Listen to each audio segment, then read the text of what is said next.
Dito sa Batangas, meron daw nakatagong sarap. Nakabalot pa sa dahon ng saging. Ang karaniwang sangkap, nyog at isda. Perfect kapartner ng mainit-init na kanin. Pinais. Ang pagkain kapag sariwa, may likas na linamnam, umami kung tawagin, na lalo pang lumalabas kapag ito'y binabalot. Sa pasalubong center ni Vilma, may pinais na meralya, pinais na Don Pelas, at pinais na galunggong. Nung ako po'y naglagay ng mga pinais, sinaing na tulingan, sinaing na bangus, pinais na meralya, galunggong, tawilis, nabili naman po siya. Di another day po, naglagay ulit po kami, nabili po ulit. Di kami po'y araw-araw ay naglagay na, nakilala na po siya, marami pong bumibili. Sa paggawa ng pinais na galunggong, hinugasang mabuti ang isda, ibinalot sa dahon ng saging. Ilalagay po natin ngayon ang isda. Nilagyan ng tubig at sampalok ang palayok, pinaapuyan. Pagkakulo, inilagay ang asin at asukal.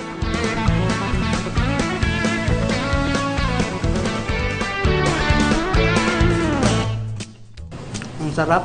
Lasang-lasa mo yung gata niya. Malinamnam yung laman niya. Malaki ang naitulong ng pinais sa pamilya ni Vilma. Nakabili sila ng sasakyan at naipa-renovate ang kanilang bahay.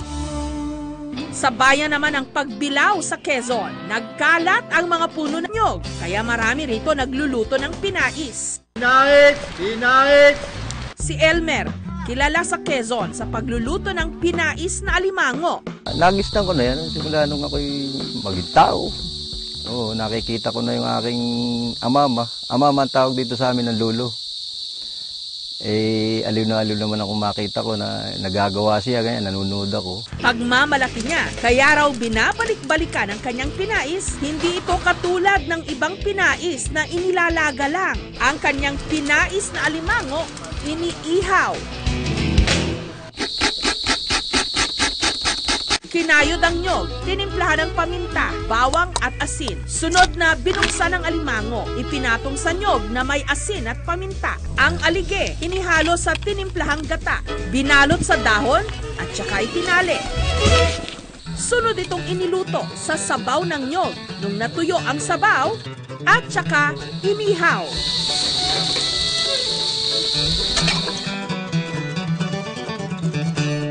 Perfect sa anumang okasyon. Masarap. Original ang lasa. Kahit nung una pang panahon, ganito pa rin ang lasa ng pinais dito sa pagbilaw. Sa pagbilaw pa rin, araw-araw kung pumunta sa ilog, ang kambal na sina Leonida at Esmeralda, gamit ang kanilang tain, nanghuhuli sila ng hipon. Sa ilog nila iniiwan ang kanilang mga tain. Nilalagyan ng bato sa ibabaw para hindi tangayin ang agos. Ako nag-uumang na ring tain para makahuli ng hipon na pampais bukas. Habang hinihintay nila kung merong mahuli, kumuha muna sila ng nyog. Pagbalik sa ilog, ayun, meron ng nahuling hipon. Pwede na silang maghanda ng kanilang specialty, ang pinais na hipon.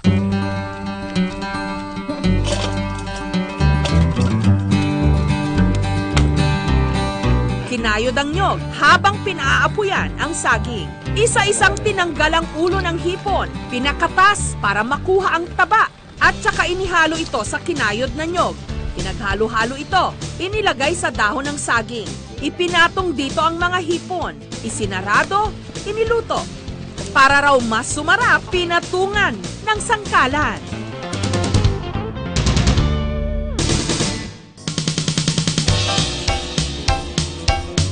Masarap, manamis-tamis. Yung lasa ng hipon talaga kumakapit dun sa nyog. Kahit anong uring araw ng laman dagat, pwedeng gawing pinais. Kagaya na lang sa Hulacan, ang kanilang ipinapais, bangus. Ang kaibahan lang dito, imbes na sa dahon ng saging binalot ang gamit nila, dahon ng alagaw. At imbes na gata ang pangunahing sangkap, toyo at suka. Pinagkakaiba talaga sila sa dahon ng saging at sa alagaw. Kasi yung alagaw, mabangus eh. Oras na yun ang ginamit mo dun sa niluluto mo. Papakita ko po kung paano po lutuin yung pinais na bangus.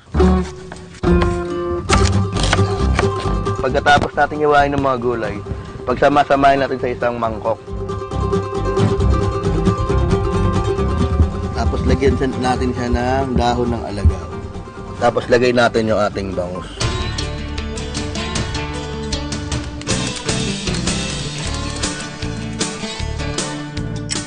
Ngayon po, tignan na po natin yung ating pinais na bangus kung luto na. Tawag na natin yung ating bangus. At luto na po siya.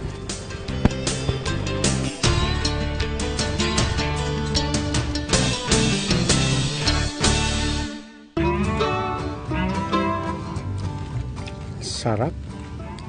Kulang na lang kanin. Amoy pala nakakabusog. Anong damdaman mo yung tuyo at suka? Para naman sa mga Kapampangan, ang pinais maihahalin tulad sa kanilang pinangat. May dalawang klase ng pinangat dito. Ang isa, binalot sa dahon. Ang isa naman, walang dahon. Ang pinais o pinangat na kanilang ihahain ngayon, pinangat na hito. Madalas daw itong iniluluto nung unang panahon para maiwasan na mapanis ang pagkain. More on ingredients lang niya is suka, toyo, kamatis, tsaka paminta. Ano lang siya, as in talagang papakuluan mo lang siya. Ang mga sangkap, pinaghalo-halo sa palayok. Takpan natin siya ng dahon ng saging. 5 to 10 minutes para maluto yung isda.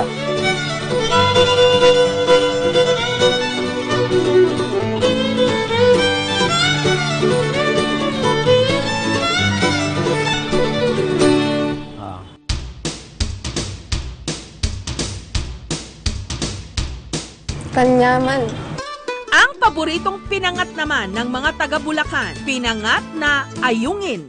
Ayon kay Rogie, mas masarap daw ito kapag 3 araw nang nakaimbak. Kaya nga raw ito tinawag na pinangat. Mas masarap sa pangatlong araw. Iyon po yung pinakamadaling lutuin para do sa isda. Na kung talagang gusto mong kumain kagad ng mabilis, magluluto ka lang ng pinangat.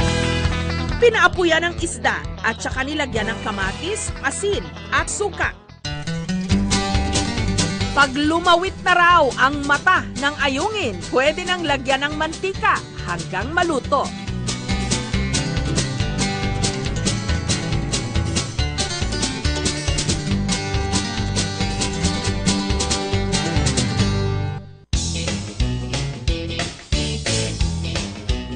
Lasang-lasa yung mantika, kamatis at saka yung suka.